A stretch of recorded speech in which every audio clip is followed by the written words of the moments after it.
In which trouble begins. I stood in my doorway, the 23rd of November, dressed from head to toe in deerskins. I was lined with rabbit fur. I had mittens and squirrel-lined moccasins. I was quite excited by my wardrobe. I whistled, and Frightful came to my fist. She eyed me with her silky black eyes and pecked at my suit.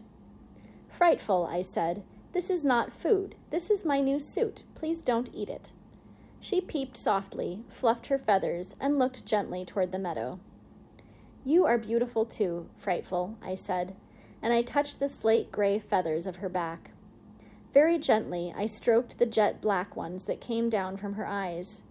Those beautiful marks gave her much of her superb dignity.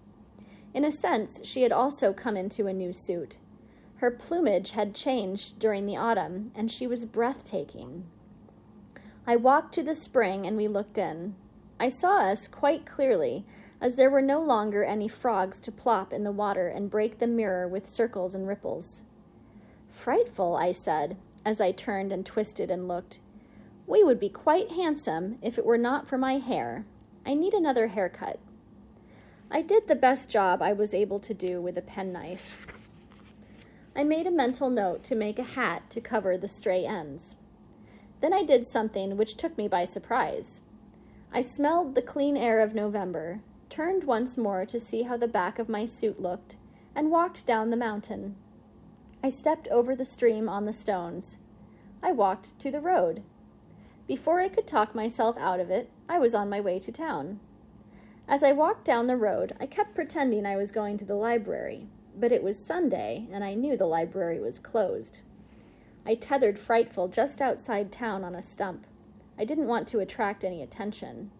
Kicking stones as I went and whistling, I walked to the main intersection of town, as if I came every Sunday. I saw the drugstore and began to walk faster, for I was beginning to sense that I was not exactly what everybody saw every day. Eyes were upon me longer than they needed to be. By the time I got to the drugstore, I was running. I slipped in and went to the magazine stand. I picked up a comic book and began to read. Footsteps came toward me. Below the bottom pictures, I saw a pair of pants and saddle shoes. One shoe went tap, tap. The feet did a kind of hop step, and I watched them walk to the other side of me. Tap, tap, tap again. A hop step, and the shoes and pants circled me. Then came the voice. "Well, if it isn't Daniel Boone." I looked into a face about the age of my own, but a little more puppyish, I thought. It had about the same coloring, brown eyes, brown hair, a bigger nose than mine, and more ears, but a very assured face. I said, "Well?" I grinned, because it had been a long time since I had seen a young man my age. The young man didn't answer. He simply took my sleeve between his fingers and examined it closely. "Did you chew it yourself?" he asked. I looked at the spot he was examining and said, "Well, no, I pounded it on a rock there, but I did have to chew a bit around the neck. It stuck me." We looked at each other then. I wanted to say something, but I didn't know where to begin. He picked at my sleeve again. "My kid brother has one that looks more real than that thing. What do you got that on for, anyway?" I looked at his clothes. He had on a nice pair of gray slacks, a white shirt opened at the neck, and a leather jacket. As I looked at these things, I found my voice. "Well, I'd rip anything like you have on all to pieces in about a week." He didn't answer. He walked around me again. "Where did you say you came from?" "I didn't say, but I come from a farm up the way." "What'd you say your name was?" "Well, you called me Daniel Boone." "Daniel Boone, eh?" He walked around me once more and then peered at me. "You're from New York. I can tell the accent." He leaned against the cosmetic counter. "Come on now, tell me, is this what the kids are wearing in New York now? Is this gang stuff?" "I'm hardly a member of a gang," I said. "Are you?" "Out here? Nah, we bowl." The conversation went to bowling for a while. Then he looked at his watch. "I gotta go. You sure are a sight, Boone. What you doing anyway, playing cowboys and Indians? Come on up to the Gribbly farm and I'll show you what I'm doing. I'm doing research. Who knows when we're all going to be blown to bits and need to know how to smoke venison. Gee, you New York guys can sure double talk. What does that mean, burn a block down? No, it means smoke venison, I said. I took a piece out of my pocket and gave it to him. He smelled it and handed it back. Man, he said. What do? Eat it? I sure do, I answered. I don't know whether to send you home to play with my kid brother or call the cops. He shrugged his shoulders and repeated that he had to go. As he left, he called back, The Gribbly farm?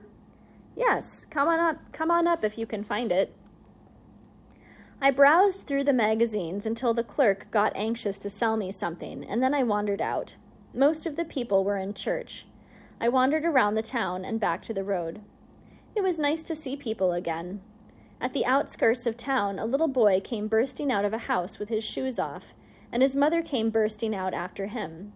I caught the little fellow by the arm and held him until his mother picked him up and took him back. As she went up the steps, she stopped and looked at me. She stepped toward the door, and then walked back a few steps and looked at me again.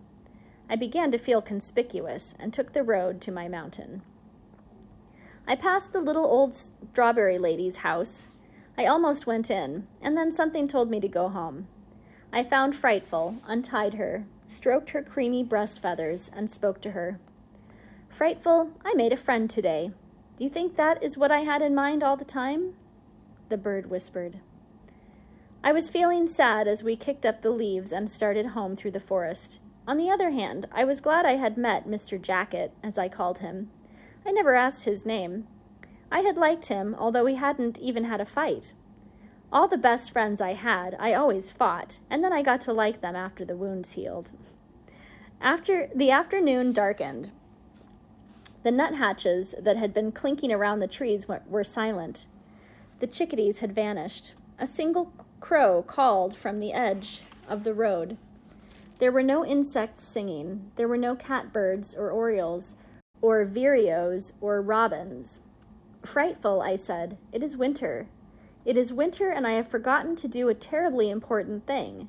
Stack up a big woodpile. The stupidity of this sent Mr. Jacket right out of my mind, and I bolted down the valley to my mountain.